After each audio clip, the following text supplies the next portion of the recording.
The Nintendo 64 was home to a large collection of racing games, from casual party games like Mario Kart and Diddy Kong Racing, arcadey racers like the Rush and Cruisin' series, as well as more futuristic racers like F-Zero X, Extreme G, and Star Wars Episode 1 Racer, which isn't technically futuristic but a long time ago in a galaxy far, far away. But why talk about those games when I could review a mediocre racer like Top Gear Rally? Released in late 1997, Top Gear Rally was really the only serious off-road racing contender on the N64 for a time, and for all of its faults and mediocrity, it still impresses me on a number of levels. After the opening logo animations, you're treated to a fairly impressive-looking game menu. I don't know for sure, but I think the menus are actually displayed at 480i, or what was known as high-res back then. The 3D objects that represent the different modes and options are well modeled and sometimes even have reflections that actually look really good. The first issue people seem to have with this game is the handling. I mean, what's with these options? 1, 2, or 3, but they don't actually describe anything to me. Well, 3 is the bigger number, so it must be better than the others, because math, so let's just see how this goes. Definitely seems way too sensitive. Let's just try number 1. Oh, wow, it takes forever to turn with this thing. It's really easy to overcompensate, too. Turn, you fart llama!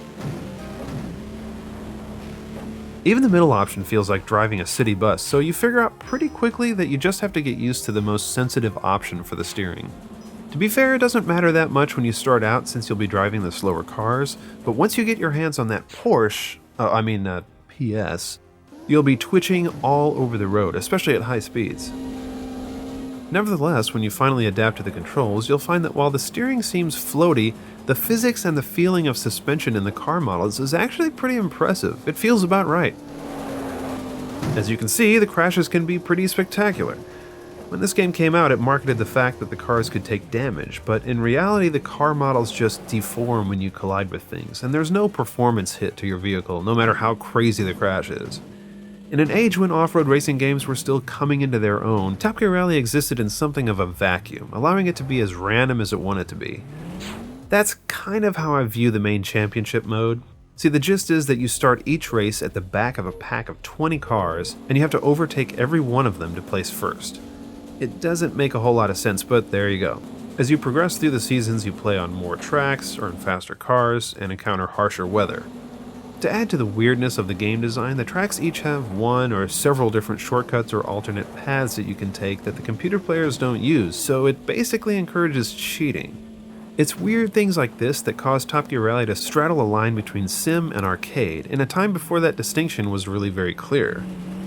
There aren't many tracks to speak of either, just 5 if you include the secret-ish strip mine track, though you can eventually race all of them as mirrored tracks as well, and all the different driving conditions give the small track selection some longevity. And I would say those driving conditions are probably the highlight of the game. Any track you drive can be encountered in sunshine, fog, rain, snow, or at night. And now you can't combine them! Don't you know rainy nights weren't invented yet? However, you can make it snow in the desert, or in the jungle for that matter, and not just a dusting of snow, but a blizzard's worth of the stuff. The sunny setting is really more of an overcast, and the fog doesn't really affect your visibility that much, so the more dramatic weather effects like snow and rain are really the only ones that affect your driving in any meaningful way. Top Gear Rally in general manages to have really clean, clear graphics that aren't all that bad to look at today, which is more than I can say for a lot of classic N64 racers.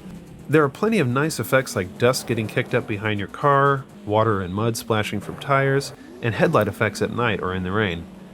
The textures do look a little muddy in spots, but that's a common complaint with a lot of N64 titles. In fact, it was kind of a feature of the Nintendo 64. No kidding. The N64 had what's known as bilinear texture filtering, which blurred and smoothed out textures. You can see the difference during a race in Top Gear Rally by entering a code that turns off bilinear filtering. Back when this game came out, this was known as PlayStation mode because the PlayStation didn't have any texture filtering, which made its games look a little bit rougher and more pixelated by comparison. The game runs at a pretty good frame rate too, unless you've got more than one car on the screen at a time. Fortunately, because of the weird way that the championship mode functions, you rarely ever encounter this. Another interesting feature was the ability to paint your car in a fairly robust paint shop. In the end, this amounted to a gimmick, but really it is kinda cool, and you don't see this in many games, even today. Just remember to have a controller pack on hand with plenty of space, or you'll lose your paint job when you exit the shop. But the fun doesn't end there. Top Gear Rally also has a few hidden cars that you never knew you wanted to drive. How about taking the beach ball for a spin in the desert? Oh, that makes too much sense. How about the ice cube in the desert? Yeah. I'm not really sure what their thought process was here, but I like it. Top Gear Rally holds some nostalgic value for me, but on its own merits, I'm not sure why anyone would want to play it today. Racing games have become a lot more refined since 1997, and without a unique hook, Top Gear Rally, a visually impressive and well-received game for its day, hasn't aged well, and it's been surpassed in every department by modern rally games. If you really want a fun off-road racing experience today, just try a game like Dirt 3, or any of the Dirt games for that matter. So, do you guys have any memories of Top Gear Rally? If so, let me know in the comments section, and as always, thank you for watching.